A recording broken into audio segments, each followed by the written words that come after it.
Good evening, this is Siyad Illikkal. എല്ലാ ദിവസവും വൈകിട്ട് 7 മണിക്കുള്ള മാർക്കറ്റ് ന്യൂസിലേക്ക് സ്വാഗതം. അങ്ങനെ ഇന്നലെ ബഡ്ജറ്റിലുണ്ടായ ആ ഒരു മാർക്കറ്റിനെ കുറിച്ചിട്ടുള്ള സ്റ്റോക്ക് മാർക്കറ്റിനെ സംബന്ധിച്ചുള്ള നെഗറ്റീവായിട്ടുള്ള ഒരു long time, short time, STT, ടാക്സും മറ്റുള്ള കാര്യങ്ങളെല്ലാം തന്നെ റിയൽ ഇമ്പാക്റ്റ് വന്നത് ഇന്നാണ്. എസ്പെഷ്യലി ഫിനാൻഷ്യൽ സെക്ടർ വലിയ തോതിൽ ഇടിവ് രേഖപ്പെടുത്തി. നിഫ്റ്റിയും ഇടിവ് രേഖപ്പെടുത്തി. ആക്സിസ് ബാങ്കും HDFC ബാങ്കും എല്ലാം തന്നെ ആ ഇടിവിന് വലിയ രീതിയിലുള്ള ഒരു ആഘാതം സൃഷ്ടിച്ചിട്ടുണ്ട്.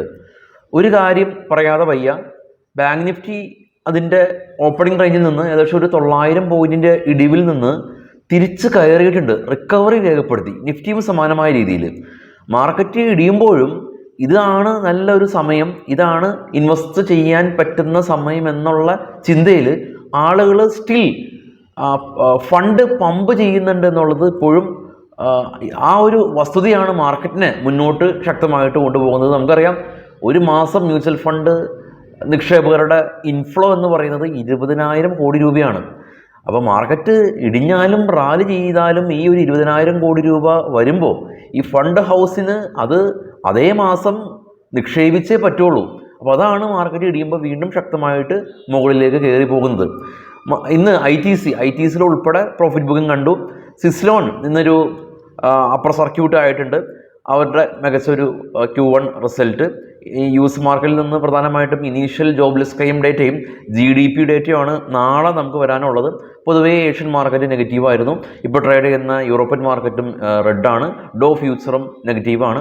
ഇന്ത്യയിൽ മാത്രമല്ല, എൻറ്റയർ മാർക്കറ്റ് അത് ഓൾ ടൈം ഹൈ ആയ ഒരു അവസ്ഥയിലാണ് ഉള്ളത്. US ആവട്ടെ, യൂറോപ്പ് ആവട്ടെ. ഇപ്പോൾ ഇന്ത്യൻ മാർക്കറ്റ് അങ്ങനെ ഒരു കറക്ഷൻ സ്ലൈറ്റ്ലി കറക്റ്റ് ചെയ്തിട്ടുണ്ട്. പക്ഷേ ആ ഒരു ഇടിഞ്ഞ സമയത്ത് നല്ല ബൈയിങ് കണ്ടിട്ടുണ്ട്. നിഫ്റ്റിയുടെ ചാർട്ട് നമുക്ക് ജസ്റ്റ് ഒന്ന് നോക്കാം. നിഫ്റ്റിയുടെ ചാർട്ട് കാണാം.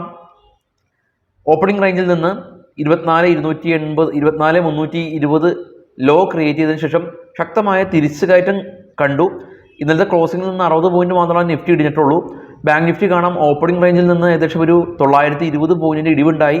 അവിടെ നിന്ന് തിരിച്ചു കയറി 51,429 ക്ലോസ് ചെയ്യാൻ സാധിച്ചു. HDFC life, BPCL, ടെക്കം, NTPC, Tata Motors ആണ് ഇന്ന് 2.3 മുതൽ 4% വരെയുള്ള റാലി ഉണ്ടാക്കിയിട്ടുള്ളത്. Bajaj Finserv, Tata consumer product, Britannia, axis bank, Bajaj finance ഏകദേശം ഒരു 1.3 മുതൽ 2.5% വരെയുള്ള ഫോളാണ് കണ്ടത്. ഗ്ലോബൽ മാർക്കറ്റ് നോക്കാം. ഏറ്റവും ടോപ്പിൽ നോക്കാം, ബിറ്റ്കോയിൻ 66,000, അതിനുശേഷം ബ്രന്റ് ഓയിൽ 81, അതിനുശേഷം ഗോൾഡ് $2,418 പെർ ഔൺസ്, $10 ഗോൾഡ് ഉയർന്നു. അപ്പോൾ ആളുകൾ ഗോൾഡിലേക്ക് ഷിഫ്റ്റ് ചെയ്തു എന്ന് വേണം കരുതാൻ.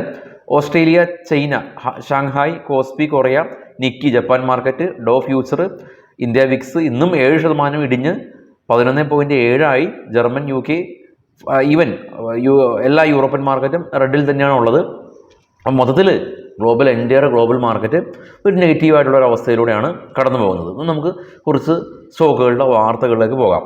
ഈ ഒരു വീക്കെൻഡ് നമ്മൾ സ്വിങ്, അതായത് ബേസിക് സ്റ്റോക്ക് മാർക്കറ്റിൻ്റെ കോഴ്സും നെക്സ്റ്റ് ഡേ ഫ്യൂച്ചർ ആൻഡ് ഓപ്ഷൻ്റെ ഓഫ്ലൈൻ ക്ലാസ് നമ്മൾ കണ്ടക്ട് ചെയ്യുന്നുണ്ട് കൊച്ചിയിൽ വെച്ചിട്ട്. ഇനി നമ്മുടെ ഓഫ്ലൈൻ ക്ലാസ്സിന് വരാൻ പറ്റാത്ത ആളുകൾക്ക് ഓൺലൈനായിട്ടും ജോയിൻ ചെയ്യാം. ഏറ്റവും കുറഞ്ഞ ഫീസിൽ നിന്ന് ഈ 2 കോഴ്സുകളും പഠിക്കാം. അപ്പോൾ ഫസ്റ്റ് കമൻറ്റിൽ നമ്മൾ ഇൻസ്ട്രക്ടറിൻ്റെ നമ്പർ പിൻ ചെയ്ത് വെച്ചിട്ടുണ്ട്. തീർച്ചയായിട്ടും കോൺടാക്റ്റ് ചെയ്യുക, നിങ്ങളുടെ സീറ്റ് ഉറപ്പിക്കുക. സ്റ്റോക്കുകളുടെ വാർത്തകളിലേക്ക് നമുക്ക് പോകാം. ആദ്യം ഉള്ളത് ആക്സിസ് ബാങ്ക് ആണ്. നെറ്റ് പ്രോഫിറ്റ് 6,035 കോടി രൂപയാണ് കരസ്ഥമാക്കിയത്. അപ്പോൾ ഇയർ ഓൺ ഇയർ നോക്കുകയാണെങ്കിൽ 4% ഒരു വർധനവുണ്ടായി. SBI life insurance company net profit 36% ഉയർന്ന് 520 കോടി രൂപ കരസ്ഥമാക്കി. സഞ്ജയൻ കമ്പനി നെറ്റ് പ്രോഫിറ്റ് 19% കുറവ് വന്നു, ഡിക്ലൈൻ ചെയ്തു. IEX കമ്പനി നെറ്റ് പ്രോഫിറ്റ് 27% ഉയർന്നു, റവന്യൂ 19% ഉയർന്നു. United Spirits company net profit 1.7% ഉയർന്ന് 485 കോടി രൂപ കരസ്ഥമാക്കി. കമ്പനിയുടെ market cap 1 lakh crore cross ചെയ്തിട്ടുണ്ട്. ഫെഡറൽ ബാങ്ക് നെറ്റ് പ്രോഫിറ്റ് 18% ഉയർന്ന് 1000 കോടി രൂപ, നെറ്റ് ഇൻട്രസ്റ്റ് ഇൻകം 20% ഉയർന്നു. KPIT tech company net profit 24% ഉയർന്ന് 204 കോടി രൂപ കരസ്ഥമാക്കി. കൂടാതെ തന്നെ അവരുടെ റീസെൻ്റായിട്ട് എൻഡ്രീം എന്ന് പറയുന്ന ഒരു കമ്പനിയുടെ അക്യൂർ ചെയ്ത ന്യൂസ് നമ്മൾ കണ്ടിരുന്നു.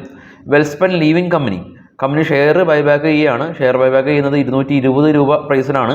26% പ്രീമിയം ഹൈ പ്രൈസിലാണ് കമ്പനി ബൈബാക്ക് ചെയ്യുന്നത്. Bajaj Finserv company net profit 10% ഉയർന്നു. നെറ്റ് ഇൻട്രസ്റ്റ് ഇൻകം 35% ഉയർന്നു. എങ്കിലും സ്ട്രീറ്റ് എസ്റ്റിമേഷൻ വന്നില്ല. സ്റ്റോക്ക് ഇന്ന് ഫോൾ ആയിട്ടുണ്ട്. L&T കമ്പനി നെറ്റ് പ്രോഫിറ്റ് 12% ഉയർന്ന് 2786 കോടി രൂപ. റവന്യൂ 15% ഉയർന്നു. ഹഡ്കോ കമ്പനി രാജസ്ഥാൻ സ്റ്റേറ്റ് ഗവൺമെൻറ്റായിട്ട് 1,00,000 കോടി രൂപയുടെ ഫിനാൻഷ്യൽ അസിസ്റ്റൻറ്റ് ഒരു ബിസിനസ് കോൺട്രാക്ട് സൈൻ ചെയ്തിട്ടുണ്ട്. കേരളം ആസ്ഥാനമായിട്ടുള്ള വി-ഗാർഡ് കമ്പനി നെറ്റ് പ്രോഫിറ്റ് 54% ഉയർന്നു 99 കോടി രൂപയാണ് കരസ്ഥമാക്കിയിട്ടുള്ളത്. മാർജിനും ഇംപ്രൂവ് ചെയ്തതായിട്ട് കമ്പനി രേഖപ്പെടുത്തിയിട്ടുണ്ട്. അലംബിക് ഫാർമ കമ്പനി 10% ഒരു ഗെയിൻ ഉണ്ടായിട്ടുണ്ട്. യു.എസിലെ ഡ്രഗ് കൺട്രോൾ അതോറിറ്റി ഇവരുടെ മെഡിസിന് അംഗീകാരം കൊടുത്തിട്ടുണ്ടായിരുന്നു. Bikaji food company net profit 44%-ൽ നിന്ന് 60 കോടി രൂപയിലേക്ക് ഉയർന്നു. ട്രൈഡൻറ്റ് കമ്പനി 93 കോടി രൂപയിൽ നിന്ന് 73 കോടി രൂപയിലേക്ക് പ്രോഫിറ്റ് സ്ലൈറ്റ്ലി കുറഞ്ഞു. പേജി ഇലക്ട്രോപ്ലാസ്റ്റ് കമ്പനി 33 കോടി രൂപയിൽ നിന്ന് 83 കോടി രൂപയിലേക്ക് പ്രോഫിറ്റ് ഉയർന്നു. Karnataka bank company net profit 371-ൽ നിന്ന് 400 കോടി രൂപയിലേക്ക് പ്രോഫിറ്റ് ഉയർന്നിട്ടുണ്ട്. FISൻ്റെ കാര്യം എടുക്കുകയാണെങ്കിൽ FIS ഇന്നലെ സെല്ലേഴ്സ് ആയിരുന്നു, ഇന്നലെ DIs ആയിരുന്നു ബൈ ചെയ്തിരുന്നത്. ഇന്നും DIസിൻ്റെ ആ ഒരു റിപ്പോർട്ട് വന്നിട്ടില്ല. DIs മാർക്കറ്റിനെ കൈവിട്ടിട്ടില്ല എന്ന് വേണം കരുതാൻ. കാരണം ആ ഒരു ഇൻട്രാഡേ ലോയിൽ നിന്നുള്ളൊരു റിക്കവറി അത് മേ ബി DIസിൻ്റെ ഭാഗത്തു നിന്ന് ആയിരിക്കണം. എനിവേ കഴിഞ്ഞ വീക്കിൽ FIS ഇന്ത്യൻ മാർക്കറ്റിൽ 10,000 കോടി രൂപയുടെ ബൈങ് നടത്തിയിട്ടുണ്ട്. ഈ ഒരു മാസം അവർ 30,000 കോടി രൂപയുടെ അടുത്ത് ബൈങ് നടത്തിയിട്ടുണ്ട്. വിദേശ കോർപ്പറേറ്റ് കമ്പനികൾക്ക് അവരുടെ ടാക്സ് 40-ൽ നിന്ന് 35%-ലേക്ക് കുറച്ചുകൊണ്ട് വന്നിരുന്നു.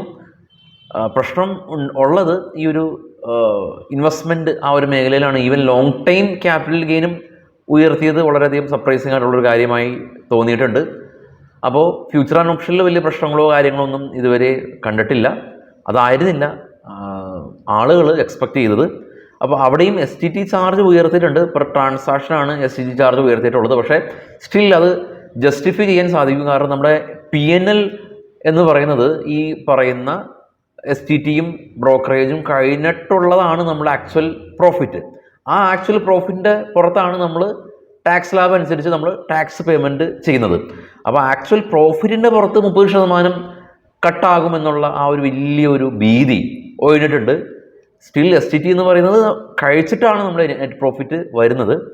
അപ്പോൾ ഈ റെഗുലർ ഇൻകം കിട്ടുന്ന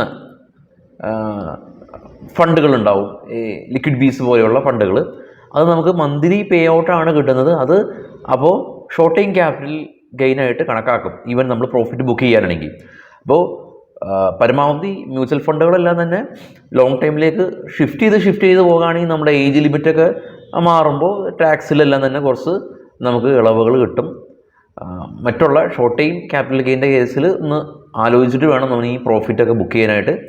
അപ്പോൾ നാളെ രാവിലെ 7:00 വിശദമായിട്ടുള്ള പ്രീ മാർക്കറ്റായിട്ട് എത്താം. Thank you.